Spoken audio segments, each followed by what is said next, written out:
in Texas to be recognized as a legal holiday. He filed Bill 1016 in February 1979, and it passed in Texas House of Representatives and Texas Senate following May. Texas Republican Governor William Clement signed the bill in June 1979, and the bill went into in effect on January 1st, 1980. In October 2020, by NYS Assemblywoman Heisman and Senator Kevin Parker, Juneteenth bill was made in New York state law. June 17, 2021, U.S. President Joe Biden and Vice President Kamala Harris, member of Congress, to amend Title V United States Code establishing Juneteenth Independence Day as a federal holiday. Woo woo. And for that purpose, as we mark 160 years later, NYC schools now observe the holiday. And while all corporations and businesses here in New York are considering the holiday to dedicate the observance day for all of their employees, in Hawaii, North Dakota, Juneteenth has been a day of observance since 2022, but it's not considered a state holiday yet, so we have more work to do. What made the impact in unified America for that day? In a holistic approach, they must ensure observance for all America. While the day of observance must have uniform procedures, holidays do not have to maintain an improve of structure.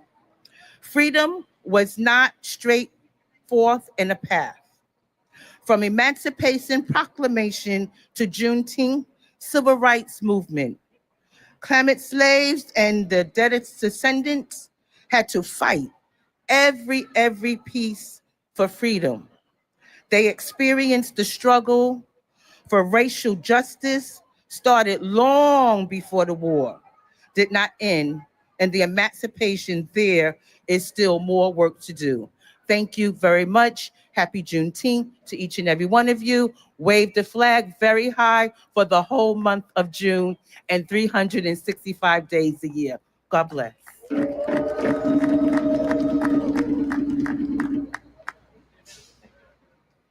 Thank you so much, Cheryl, for that great history, and as well for Tanisha. Next, we're going to go into a portion that's very near and dear to my heart, and it's actually been something that we have been highlighting this year. So I'm going to ask the crowd, what color is the Juneteenth flag? Okay, yes. The Juneteenth flag is red, white, and blue. A lot of our partners, a lot of organizations use the Pan-African flag. That is not the correct flag for Juneteenth. So we're going to talk a little bit about the differences between the two flags so that you can get a little bit of backstory of why we include them and where. So to do that, we have the history of the meaning of the Juneteenth flag. Miriam Robertson, who is a former New York City director of the foundation of Juneteenth Foundation. So I am grateful to be filling in your shoes. She's also the director of the Brownsville Heritage House in Brownsville, New York.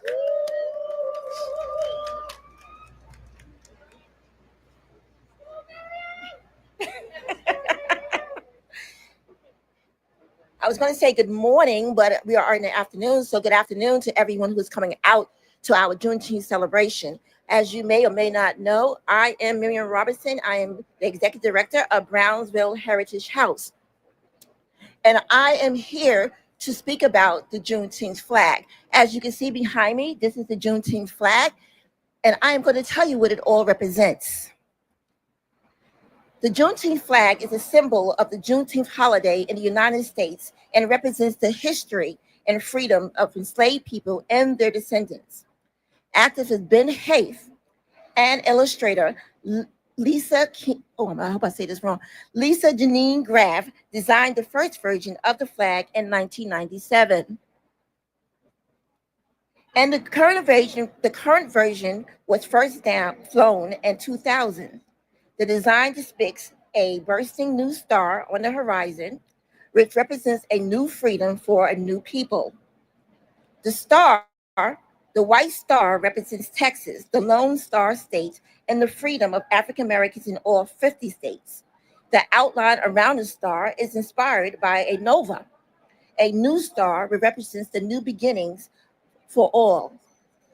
The arc represents the new horizon, meaning fresh opportunities and promising futures for Black Americans.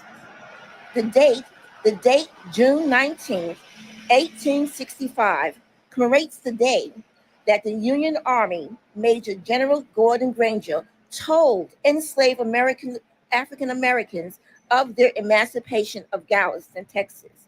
Nearly 2 years after President Abraham Lincoln emancipated enslaved Africans in America. The colors, the red, white, and blue colors, illustrates the formerly enslaved people and their descendants. We're all Americans. Some say that the red colors, symbolizing the blood shed by enslaved West African ancestors, pays homage to those who died during the African slave trade. So the next time when you see our Juneteenth flag, you'll see what it all represents. So thank you.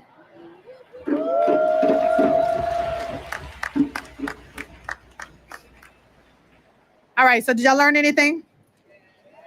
Okay, just checking. Want to make sure y'all were listening. I know all of the trucks passing by, everyone's having fun. You know, we get lost. The sun is now coming over in this area, so we're bathing and we're enjoying that vitamin D. Yeah. All right, awesome. So we are going to go now. So we learned a little bit about the Juneteenth flag. The next thing we are going to go into is learning a little bit about the Pan-African flag, which is the flag that most people are typically using for Juneteenth.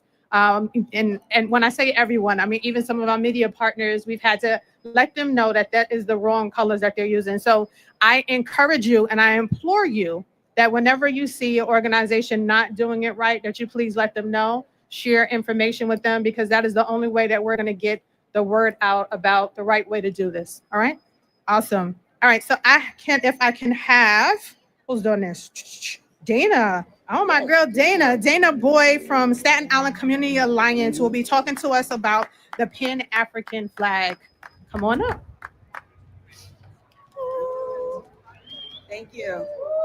Hello, good afternoon, everyone. My name is Dana Walker Boyd, and I'm proud to represent Staten Island Community Alliance, which is right over there, the Staten Island Ferry. So please do come out and enjoy on Saturday, June 21st. At Snug Harbor Cultural Center and Botanical Garden. And it is a pleasure to be here, as always, in the commemorating the Juneteenth flag and being here to show what it's all about and us learning and continue to learn, share our history. Thank you. So the history and meaning of the Pan-African flag. The Pan-African flag, also known as the Afro-American flag and the Black Liberation flag, the distinct red, black, and green Pan-African flag was created in 1920. It was meant to serve as a marker of freedom, pride, and the political power of Black Americans. Marcus Garvey was a Jamaican political activist, journalist, and speaker, as well as the founder of the Universal Negro Improvement Association and African Communities League, UNIA. With the help of friends and fellow activists, he established the organization to promote anti-colonialism and Black nationalism. The Pan-African flag was created by UNIA members, including Garvey, in direct response to the anti-Black folk song, "Every race has a flag but the coon," end quote.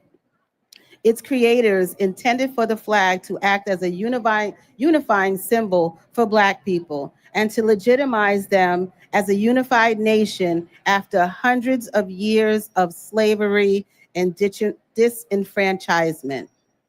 In the 1960s, the Pan-African flag became a symbol for the Black liberation movement, used by activist groups as a unifier and an emblem of power. Today, the flag is still a symbol. It can be seen during civil rights rallies, Martin Luther King Jr. Day parades, and at other events. The flag was notably used during protests in response to the killing of Michael Brown in 2014. Red for the blood, black is for the race, green is for the land.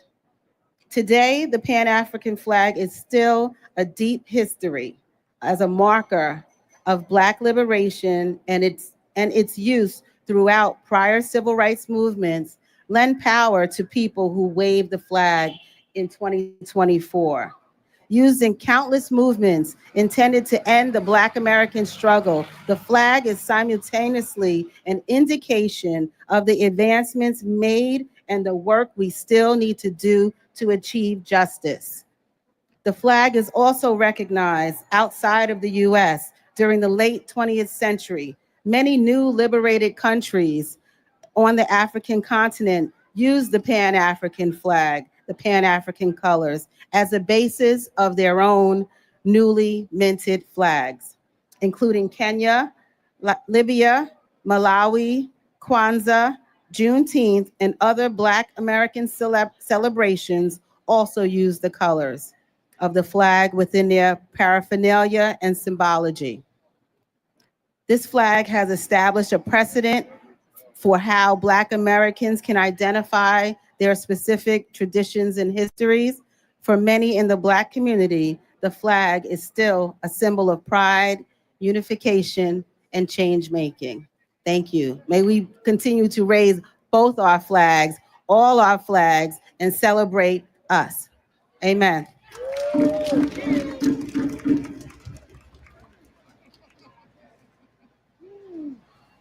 Hot out here, right?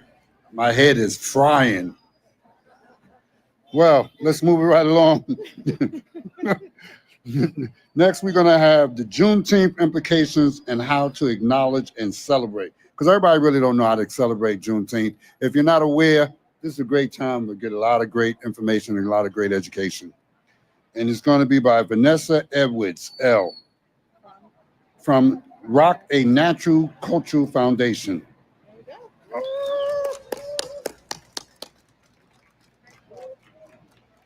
Tissue. Oh, okay. And Angus Fisher, Innovative Resilience, East Brooklyn Village.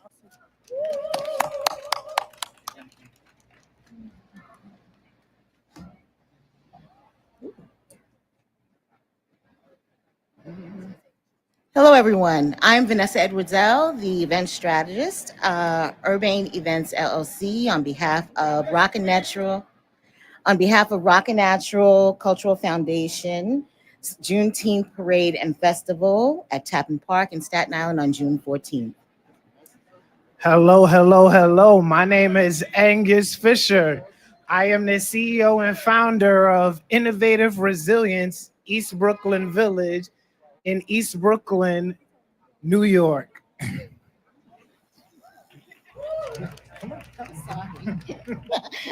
Sorry, I got a little distracted. It's all right, it's all right. I know. We are here to share the Juneteenth implications and how to acknowledge and celebrate.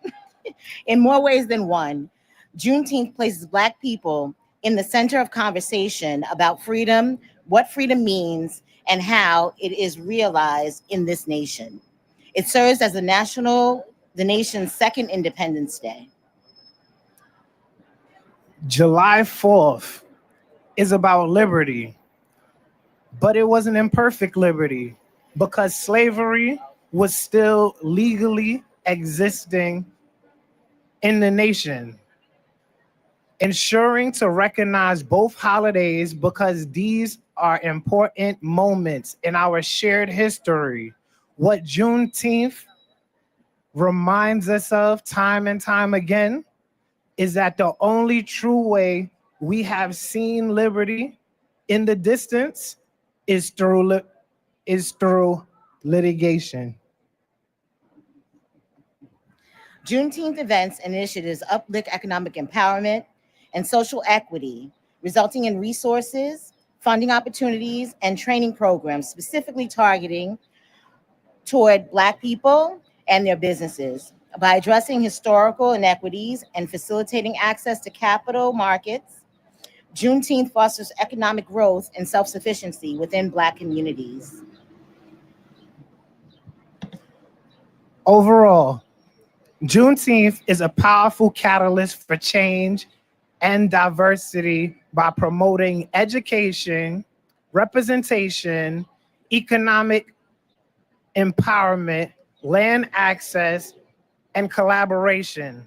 The federal holiday acknowledges the historical struggles and contributions of African Americans across industries and creates a path toward a more equitable and inclusive future for all individuals included in the industry.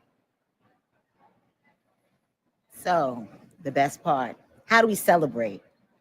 Juneteenth celebrations then, like now, recognize the ongoing fight for human rights and equity, and equality, and are commemorated through family cookouts, faith services, musical performances, and storytelling. We ask leaders to talk about the holiday, ensure to create out-of-office message templates, serve traditional Juneteenth foods such as watermelon, barbecue, greens, and black-eyed peas, and amplify on social media. Yes. So be an ally, stand in solidarity, and show love across the diaspora. Thank you. Now we turn it back over to our host, Athenia. Thank you.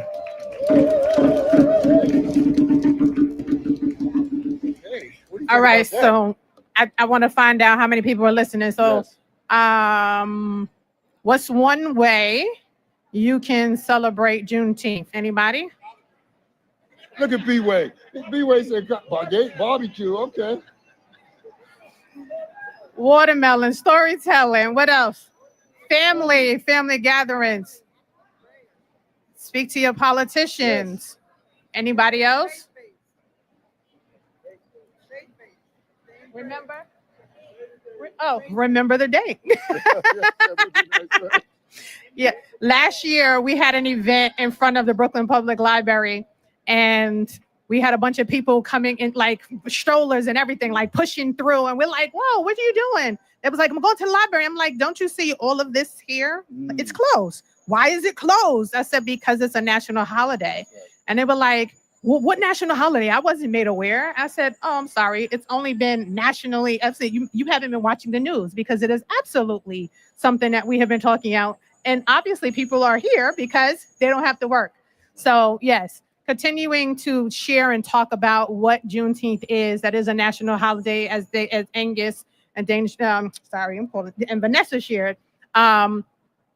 Going online, going on Instagram, YouTube, Twitter, Twitch, all of those things, creating hashtag Juneteenth, especially since we're here in Juneteenth NY, here as well. And one of the reasons that I always say why we celebrate here in New York is because Gordon Granger, how many people know where Gordon Granger is from? Does anybody know where he's from? No? Gordon Granger is from New York. So the person who went down to Texas to lead all of the troop members is from New York. So that's a big reason for us to be able to celebrate and to highlight what we do here for Juneteenth. So we are a little bit ahead of schedule. We're gonna do a little call and response to get our blood flowing. And I appreciate y'all because y'all have been such a wonderful gathering. So I would like for you to say, what does the Juneteenth flag stand for? And then we'll respond. I don't know if you got your glasses on. Got your glasses on? I got my glasses on. All right, so we're gonna try this out first. So you're gonna say, what does the Juneteenth flag stand for? And then we'll respond to you. So ready? 1, 2, 3. Okay, great. This side is a little light. I'm not hearing y'all over on this side. So I want to hear a little bit more. We're gonna wait for the bus to pass. Okay, so we're gonna say that one more time. 1, 2, 3. Awesome. Okay, so we're gonna do the call and response. So we'll alternate. So that sounded great. We're gonna try it again. So ready? 1, 2, 3. Freedom delayed but never denied. Ooh, sorry. There you go. Our unity, our pride, our power worldwide. What does the Juneteenth flag stand for? Emancipation, justice, and a promise fulfilled. What does the Juneteenth flag stand for? Our shared roots, our global strength, our unbreakable bond. What does the Juneteenth flag stand for? To honor the past, uplift the present, and ignite the future. Ashe, ashe. So remember those words as we take them into the Juneteenth celebrations throughout the month of June. So next, we are going to have the general order read. So how many people know what the general order is? Do you know what the general order is? I see a couple of hands. So I'll share with you. So the general order was the proclamation that was read when the troops got to Galveston, Texas. This was something that was to be placed on all of the doors of all of the churches, because back then that is the way that we communicated with each other. We didn't have cell phones. We didn't have social media. We didn't have TV at that time. So the way that we communicated with each other was by putting notices on the churches, because that was a place where everyone went to congregate on a regular basis. So this is the order that was read to them and was told what they could and could not do. So reading that in poetic form and comedic form, I'm sure, will be Brian Byway Cunningham, New York Black Arts Festival. Let's give it up. Better known as B-Way. B-Way. That would be B-Way, like Broadway, right? You ain't know my voice was going to be like that, right? She was like, God bless me as well. I'm professionally known as B-Way. I represent the New York Black Arts Festival. We do arts and entertainment for children nationwide that are underprivileged, at risk, and special needs. And we do night audiences as well. I'm also representing Masjid Malcolm Shabazz with Juneteenth Harlem. I'm the arts and entertainment director over there as well. General Order Number 3 is the historic military order issued on June 19th, 1865 by Union Major General Gordon Granger in Galveston, Texas. It officially announced the end of slavery in Texas and is the foundation of what now we commemorate as Juneteenth. This order marked the final enforcement of the Emancipation Proclamation more than 2.5 years after it was signed by President Abraham Lincoln. It's a powerful piece of American history that centers freedom, justice, and a long journey to equality. General Order Number 3. The people of Texas are informed that in accordance with a proclamation from the Executive of the United States, all slaves are free. This involves an absolute equality of personal rights and rights of property between former masters and slaves, and the connection heretofore existing between them becomes that between employer and hired labor. The freed are advised to remain at their present homes and work for wages.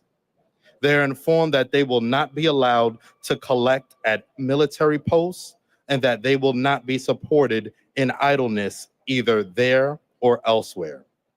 The proclamation. Whereas on the 22nd day of September in the year of our Lord 1862, a proclamation was issued by the President of the United States containing, among other things, the following to wit: that on the first day of January in the year of our Lord 1863, all persons held as slaves within any state or designated part of a state, the people whereof shall then be in rebellion against the United States, shall be then, thenceforward, and forever free. And the executive government of the United States, including the military and naval authority thereof, will recognize and maintain freedom of such persons and will do not act or acts to repress such persons or any of them in any efforts they may make for their actual freedom. That the executive will, on the first day of January aforesaid, by proclamation, designate the states and parts of states, if any, in which the people thereof respectively shall then be in rebellion against the United States, and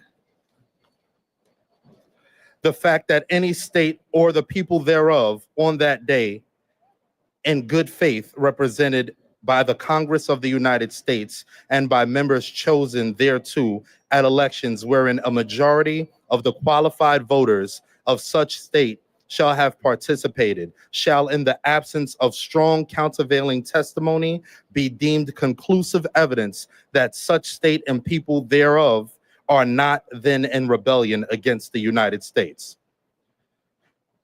Now, therefore, I, Abraham Lincoln, that would be me, President of the United States, by virtue of the power in me vested as the Commander-in-Chief of the Army and Navy of the United States, in time of actual armed rebellion against the authority of the government of the United States, and as a fit and necessary war measure for suppressing the said rebellion, do on this first day of January in the year of our Lord 1863, and in accordance with my purpose, so to do publicly proclaimed for the full period of 100 days from the first day above mentioned, order the and designate as the states and parts of states wherein the people thereof respectively are this day in rebellion against the United States, the following to wit: Arkansas, Texas, Louisiana,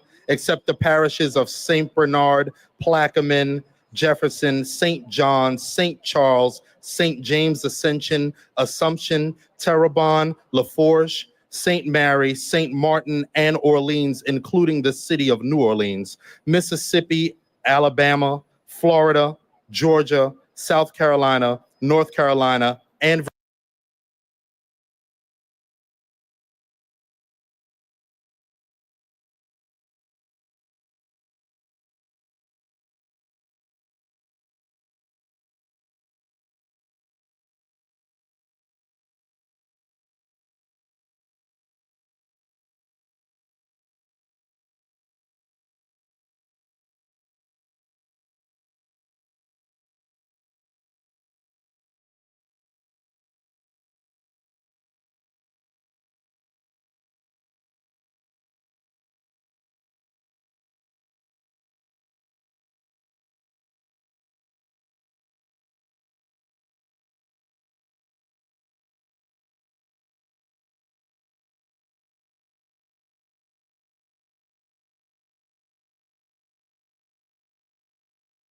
people so declared to be free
Thank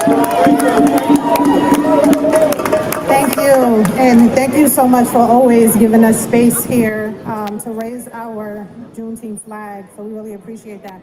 So we're going to have a brief intermission. We do some pictures, and then we're going to go to our speeches from our electeds before our Mayor Adams arrives, and then we'll do our song and raise the flag. So I'm going to pass it over to our Reverend Blues drummer for about 2.5 minutes, and then we'll be back. Thank you.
They don't understand that.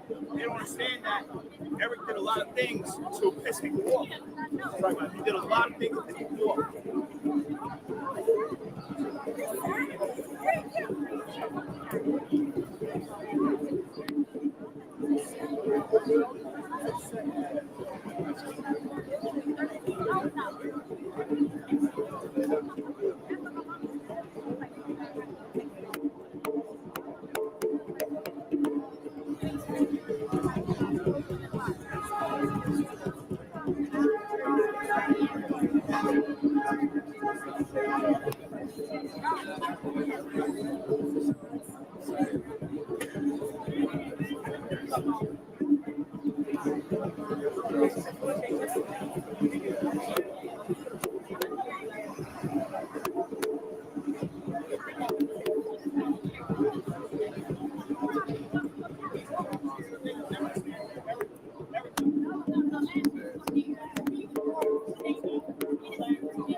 please take your seats. We're going to get started again.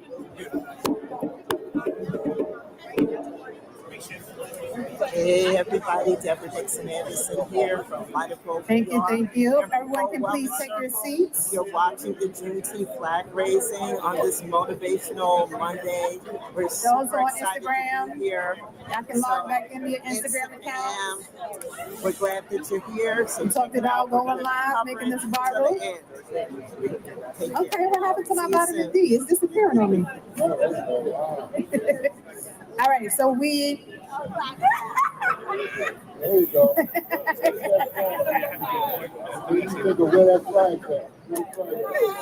right, so welcome back, everyone. Thank you so much, and thank you for that interlude. We really appreciate that. I feel like taking my shoes off and doing a little dance, but maybe later.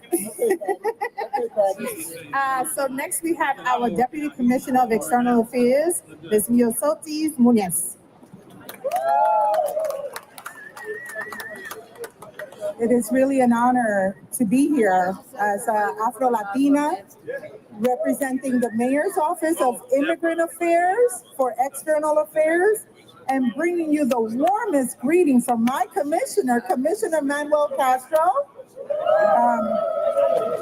And on behalf of Commissioner Castro, I want to give a big shout out to all of our organizers. Come on, big shout out. I want to hear you. I want to feel you now. Now I feel you. And really thankful to the Juneteenth Committee and my colleagues, our wonderful Community Affairs Unit in the house. Thank you for making it happen. Our amazing mayor who's making history, making it happen. He says, get stuff done. Well, CAU is getting stuff done. And thank you for bringing us here for Juneteenth. And before I give you my remarks, I just want to ask for a moment of silence for my mentor, who I had the pleasure of not only working for him, but be a daughter and understand that as a single mom, I would not be here before you if I didn't have the Lion of Harlem, Congressman Rangel, who we just lost. And I want to say Ashe. So before we, and also Mama Dukes, let's remember Mama Dukes now, Harlem. I said Harlem now, you know I gotta represent. And just a quick moment of silence for our leaders. Thank you, Heavenly Father. Now, as we celebrate Black liberation, let's talk about what that means for the rest of the nation. We've had heroes, war heroes. We've had heroes who fought as warriors. And as we look around, we see the faces and the descendants of kings and queens. Thank you, my queen. And it is that fight for human rights that we must make known. And not only just for one day, but every day and every moment. When I go into a cleaners and I speak to a Korean sister and she says, Charlie was my friend, he fought for us. When I look around and I see all of the immigrant faces who can go to school that are desegregated, it is the African American fight and struggle and tears and sweat that we acknowledge today in immigrant affairs. When we look at healthcare, and we have the largest public healthcare system, it is because we have a mayor, Eric Adams, as the second mayor in the history of New York City, standing there shoulder to shoulder, fighting, because without healthcare, we have no future. When we look around, we see the faces of centuries of fight for all that understand that building a business, going into this avenue of public service is a very difficult road to travel. But we have leaders such as yourselves who today we remember not only the pioneers, the cultural, political icons, but also New York City's history and endless contributions to the Black rights, Black LGBTQ plus rights, and all who understand that we have a responsibility. At the Mayor's Office of External Affairs, we are proud to work every day on education, information on what it means to know your rights, what it means to access city resources, and understand that when you have information, you are able to make educated decisions. So as we look around and we celebrate each other, let's not forget the enormous impact that the rest of the nation is looking for us to make right here, to continue to make history by not forgetting our past so we don't have to repeat it. Because as our leader, Kamala, said, we ain't going back. So I leave you with these words, Ashe, Ashe, Ashe.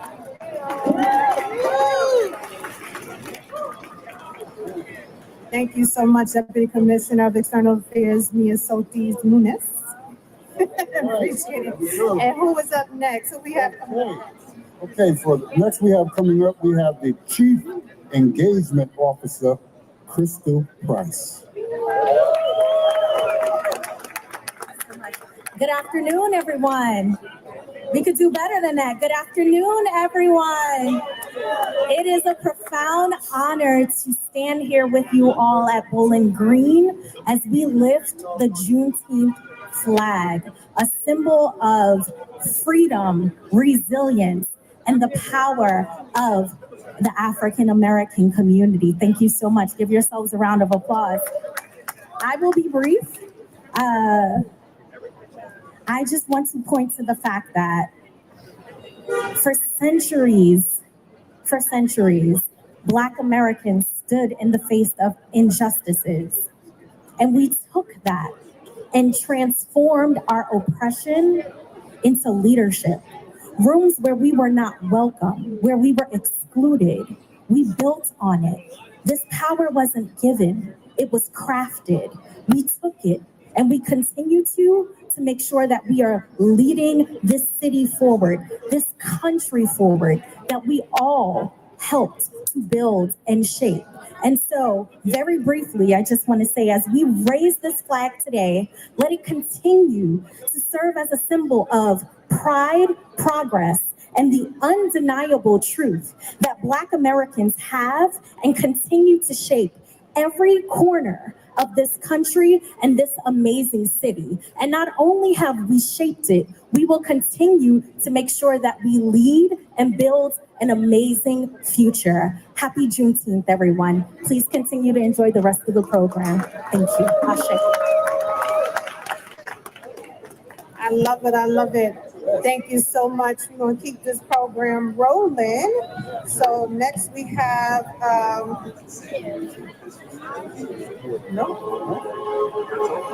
So next we have Marshal Commissioner, Mayor's Office of Internal Affairs, Edward Mermelstein.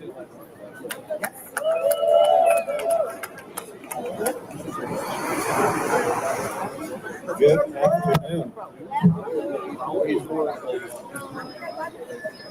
As Crystal just mentioned, behind me is the leadership of New York City.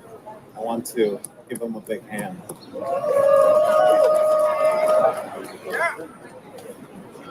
Excellencies, colleagues, honored community members. It is a deep honor to join you today on this Juneteenth flag-raising ceremony. This is an occasion that commemorates a significant moment in history and a movement for truth, freedom, and dignity. On June 19, 1865, more than 200 years ago, it took 2 years after the Emancipation Proclamation was signed, enslaved people in Galveston, Texas, finally received word that they were free.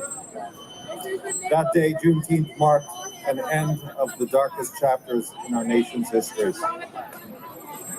It also marked the beginning of a long, ongoing journey. As Commissioner for International Affairs, I often speak with leaders around the world about democracy, about human rights and inclusion. Today reminds us that these values must be protected. Juneteenth is both a celebration and a call for action. It is a time to reflect on the resilience of Black Americans and to recommit ourselves to ensuring that all New Yorkers thrive. In New York City, our diversity is our strength. It is also our responsibility. From the steps of City Hall to the streets of Harlem and beyond, we are a city shaped by the legacy, leadership, and contributions of Black communities. We owe it to generations past, this generation, and to future generations to go beyond simply acknowledging the history. We must also learn its lessons. The flag we raise today is more than a symbol of cloth and color. It is a symbol of freedom. Freedom delayed, but not denied. A symbol of remembrance, resistance, strength, and pride. In raising this flag, we elevate the voices and stories that have built this city and this country. These are the stories that must be told, honored, and amplified. Let's continue to work. Let's continue the work that the city leads us closer to a future of equity and justice. Happy Juneteenth, and thank you all very much. Enjoy the day.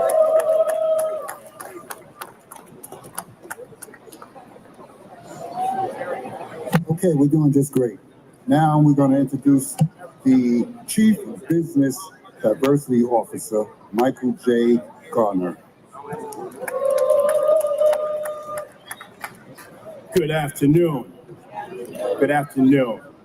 Juneteenth. And I just want to, and it's been said before, but I want to do it again because this person was the epitome of the American dream. Someone who was a high school dropout, who went on to become chair of Ways and Means in the United States Congress. And we lost the lion on Lenox Avenue last week, and that was none other than Congressman Charles Bernard Rangel. I'm just give a second silence for Congressman Charlie Rangel.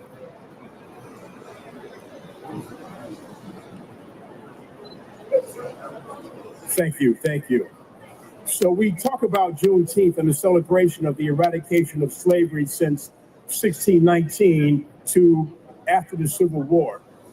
It is one thing eradicating physical bondage and slavery, but it's a different thing in equipping them with the economic means that they need in order to assimilate into the mainstream of this great country that we live in right now. And so one thing that the Adams administration has done since the mayor's first day in office is focus on economics. What is it going to take for the city of New York, the most greatest, largest city in the world, to create economic opportunities for Black-owned businesses? Well, Mayor Eric Adams has done exactly that. Since the mayor's first day in office, the city of New York has awarded $19.4 billion in contracts to minority and women-owned firms in 3 years and 5 months at 34% MWBE inclusion. So 34% of all contracts being awarded by the city of New York is being awarded to minority and women-owned businesses. And why do we feel as though that this is incredible?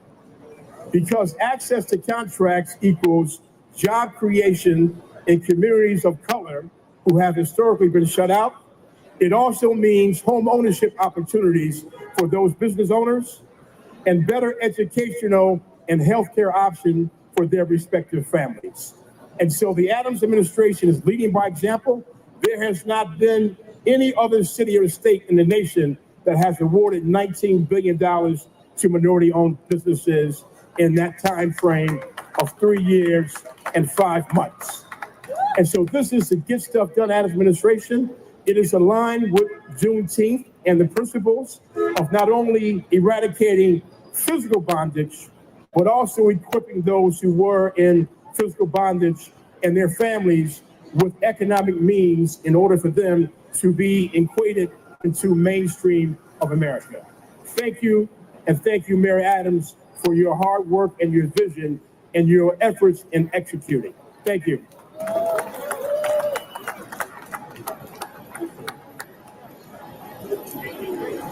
Thank you very much, Chief Business Diversity Officer Michael Garner. So who do we have next coming up? Yes, we have the Commissioner of the Mayor's Office of International Affairs, Edward. Nope, sorry. I'm sorry. Oh, yes, we just did that. Yes, Mayor's Office of Equity and Racial Justice, Cynthia Sherman. Sorry, I chopped your name up.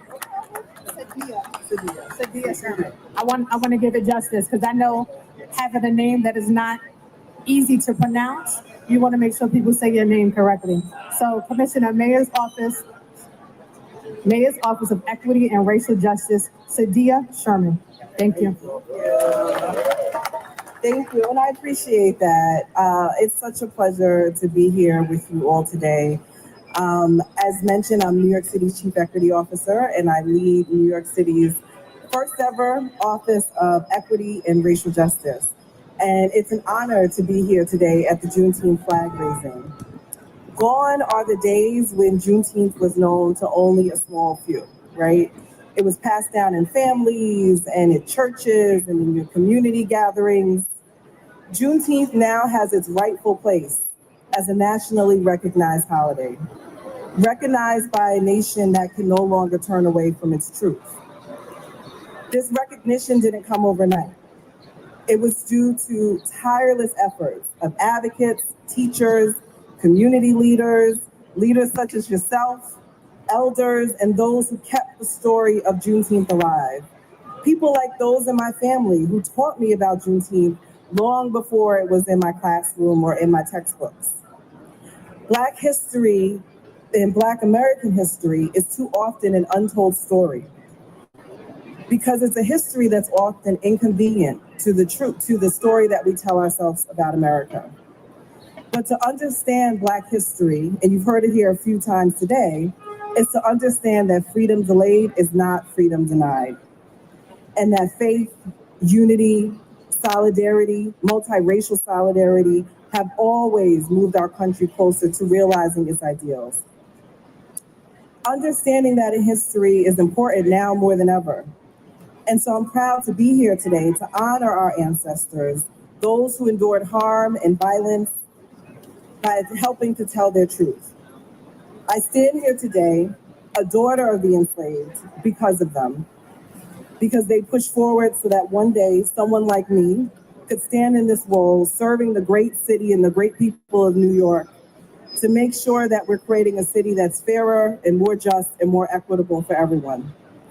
At the Mayor's Office of Equity and Racial Justice, we are proud to move from intention to action.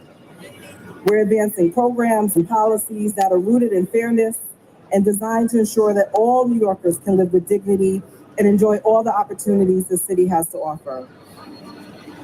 That's everything from literacy programs through our Young Men's Initiative that are focused on addressing the disparities we see with young brown and Black boys of color, to anti-racism training for all city employees and all human service providers. And we know that you can't chart the future and you can't chart a just future without embracing the truth of the past. That's why we're proud to be partnering with the New York City Commission on Racial Equity to help support and complete New York City's first reparations study, an important step towards understanding, towards accountability, and towards healing. The first enslaved Africans arrived on the shores of our city in the 1600s. They helped build this city in bondage. But their history is our history, and their fight for freedom endures. And so today we raise this flag in celebration of our ancestors, and together we make the commitment to keep building a future that's worthy of their sacrifice. Thank you.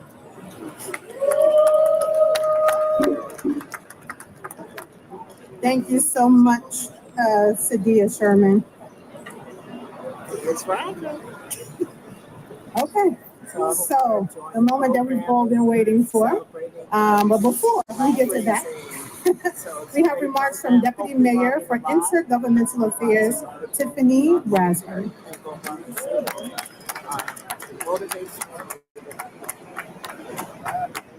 Good afternoon. It is a great honor to stand here today in commemoration of Juneteenth, a day that holds tremendous weight for the African American community and our nation. Juneteenth marks the end of slavery in America, and for some, slavery is something that happened long ago, something distant, abstract, and confined to textbooks. But for me, that is not the case. My grandmother's grandparents were born enslaved people. My grandmother's paternal grandparents, George Tunstall and Edmonia Woodson, were born into slavery. George in 1847 and Edmonia in 1855, both in Hanover County, Virginia. They married in 1871 and raised 13 children, including my great-grandfather, Pio. Edmonia was more than a witness to history. She was a part of the fight for freedom. It was reported that during the Civil War, she would climb Signal Hill to watch for Confederate soldiers and signal Union troops when danger approached. She was a young enslaved girl risking everything to turn the tide of the war. That's the courage I come from. My grandmother, Fanny Caldwell, was born in 1917 and raised with George and Edmonia. She grew up with her grandparents, people who had once been enslaved in this country, and she helped raise me. So when I stand here today, I do so as the granddaughter of a woman whose own grandparents had been born into slavery. It was just 5 generations ago. I am just 5 generations removed from George and Edmonia, and I currently serve as the Deputy Mayor for Intergovernmental Affairs for the City of New York under the second Black mayor in this city's history. That journey from Signal Hill to City Hall is not mine alone. It belongs to every ancestor who dreamed of a world they would never see, but believed that their descendants were worthy of all of the hopes and dreams and promise that America claimed to offer. I am proud to serve not just in title, but in purpose, because I know exactly who I carry with me. Juneteenth is not only about what was proclaimed in 1865. It is a celebration of freedom and a day to remember and honor those who came before us, like my ancestors. And so today, as we raise this flag, I honor my great-great-grandparents, George and Edmonia, my great-grandfather, Pio, and my grandmother, Fanny. I also honor all of our ancestors, everyone's ancestors here at this event today, known and unnamed, and I recommit myself toward preserving a future that honors the past by refusing to repeat it. I would now like to introduce the 110th Mayor of the City of New York to raise the Juneteenth flag, Eric L. Adams. Thank you and happy Juneteenth. I say, you know, those were not merely words on a piece of paper that Deputy Mayor Raspberry shared with us. And I hope we have a moment to reflect on what she stated, the journey from where she is now a deputy mayor in the most important city on the globe to the arrival of her ancestors. And I reflect on my own family's journey and the challenges and the difficulties that were associated with it. And when I took office after the election, I went to Senegal. In previous years, I went to Goree Island and visited the door of no return in the dungeons. And we must understand, those of us who made it to the shores of America, of who we are and what we went through. The mere fact that we are here, still able to communicate in a civilized fashion talks about our resiliency.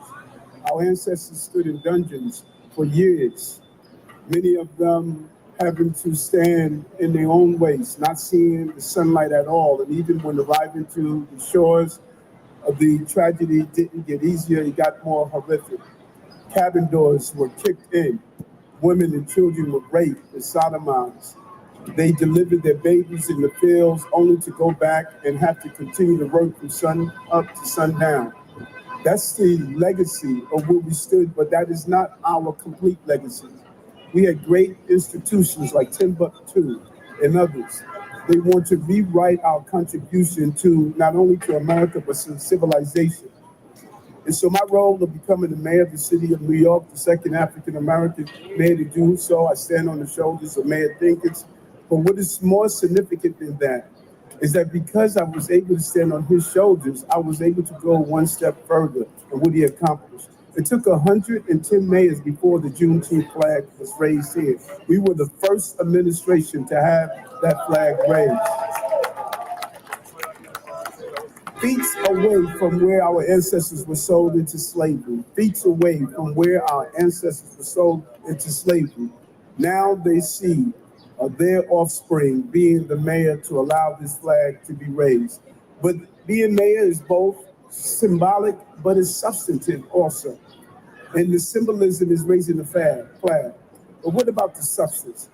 The substance is being able to have the first African-American to be the chief of staff, second to be the chief of staff of the city of New York, first African-American to be the first deputy mayor, first Latino-speaking male to be the police commissioner, first woman African-American to be the police commissioner, first Panamanian, Trinidadian to be a deputy mayor, first Panamanian to be a chief advisor, first, you know, so for me to get here and not ensure that we lift up, but not only our community, but all communities. Over my shoulders to the left is the intergovernmental affairs, is my international affairs person. He's the first person of Russian speaking to be the Commissioner of International Affairs. Ed Mermerstein is able to benefit from my ascension to be the mayor. And you could go throughout the lineage. First Filipino to be a deputy mayor. You know, the levels of things that we've done in this city. First East Indian to be a deputy mayor. When you look at what we have accomplished and rose to the levels that we are, we said to the city does not belong to one ethnicity or one demographic. It belongs to all the ethnicity that makes up this city. And we're doing it through the voice and the eyes and the aspiration of an African-American mayor. I am American, but never forget I'm African. I'm African. And we should never abandon that fact, just as other cultures should never forget who they are. This country tells you, you don't put your country last. I'm not American African. A Chinese is not American Chinese. A German is not American German, so on and so forth. America says you put your country first, you hold on to your culture, you hold on to what you brought, and you bring it to the common denominator of America. And America is not perfect. Matter of fact, it's perfectly imperfect. But as long as we're here and we have the right to fight for perfection, that is what we should accomplish. And so this flag is being lifted because in 1863, when slavery ended, parts of Texas all the way up to 1865, the reality was not known. And those 2 years are significant because a lot of things can happen in 2 years. We know that more than ever because in 2 years, we turned around this city from the direction that it was in to the direction that it's in now. So when you lose 2 years, you lose a lot. But now we must ensure that we don't desecrate the lives of our ancestors. What do we do with our lives? How do we have our own liberation? Not only physically, I know chains are no longer on our ankles and on our hands, but the mental slavery is real. Every time we do an action that's harmful to one another or harmful to someone else, that is mental slavery. And so my goal is not to be physically free, but my goal is to be spiritually and emotionally free. Then we lift up our ancestors and their contribution. And so I thank you for coming out today and allowing us to raise the flag on Juneteenth to celebrate the rich contribution we've made to humankind. Happy Juneteenth Day.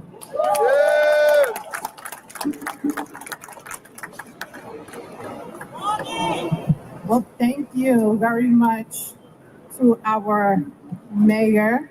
While we do the flag raising, we will have a rendition of Lift Every Voice and Sing by Catherine Pillow from the Juneteenth NY team.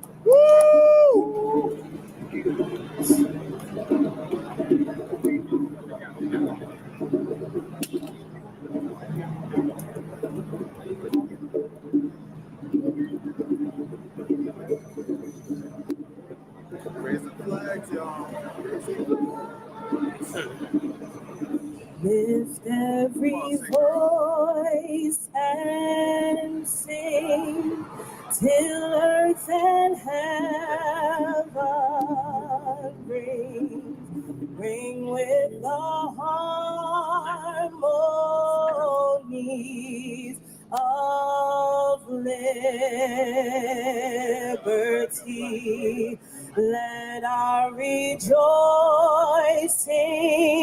rise high as the listening skies. Let it resound loud as the rolling sea. Sing a song full of the faith that the dark past has taught us. Sing a song full of the hope that the present has brought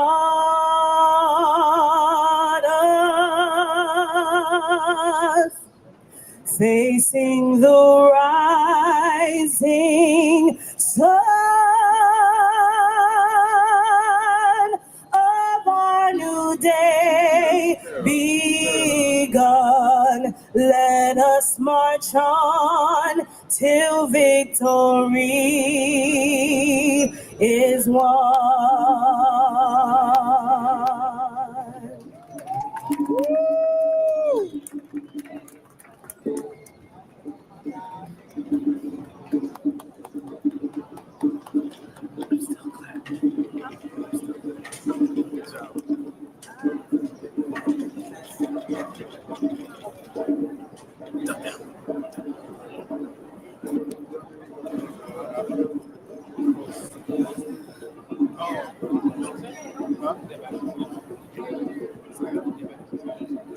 Oh no, today it's him now. I can help you with like any content and stuff. Yes.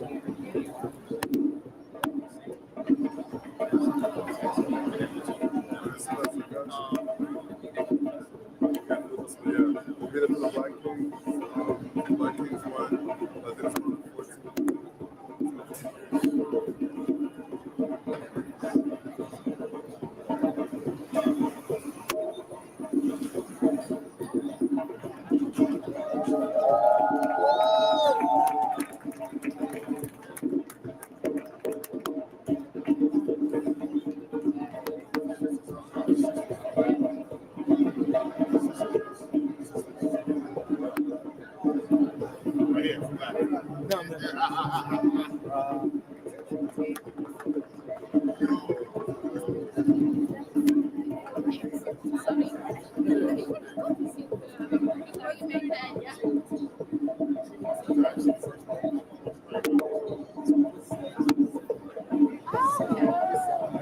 Like every year, that's Juneteenth.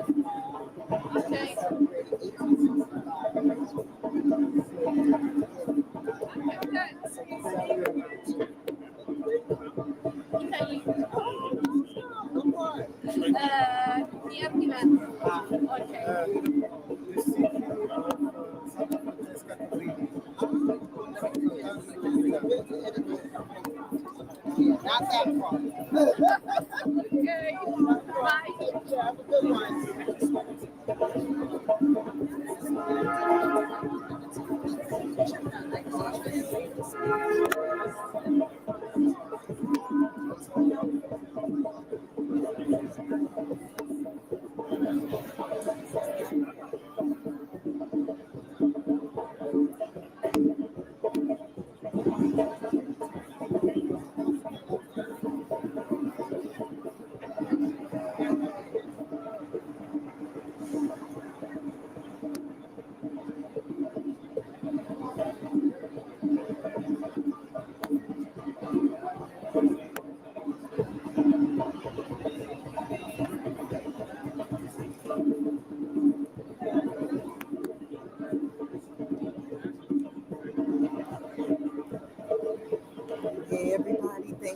watching the flag raising. It is officially up.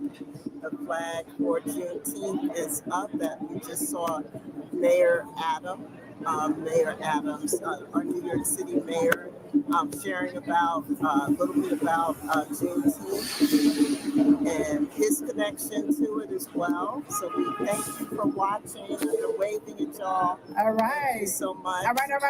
Thank you, everyone, So we're go back to our for coming out programming. for the Juneteenth flag raising. We will be concluding our festivities for today.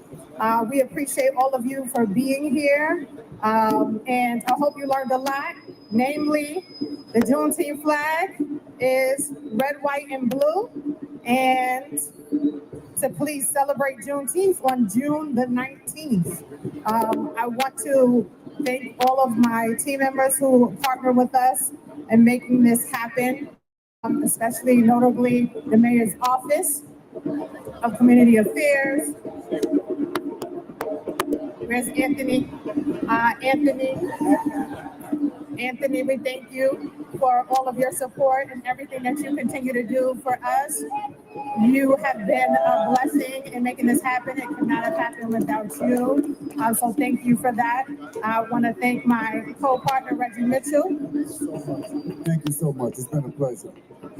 Pastor Linda Kilgore, who is here, my mother, Anita Fisher, who did our libations, Sanicia Morrison. Thank you again for always being a partner in crime. Cheryl, our New Jersey family for NJOF. Also Miriam Robertson, like I said, our former New York State Director. Dana Boyd from Staten Island Community Alliance. Vanessa Edwards, Rock and Natural Cultural Foundation.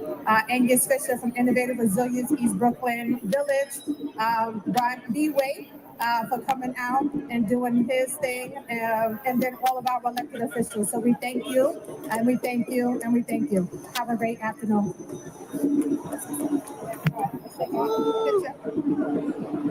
All right, thank you for those of you who hung in there with us. We hope that you really enjoyed this. Shout out to my Insta fam. Thank you for watching. We're watching the Juneteenth flag raising here in New York City, right in Buffalo Park, right near the Bull, basically. And so we're super excited to be here and start all the Juneteenth festivities. If you want to know more information, don't forget to go to MyPR.com.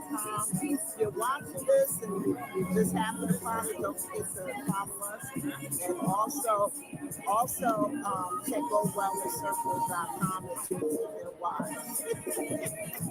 All right, everybody, take care. Have fun. Bye-bye.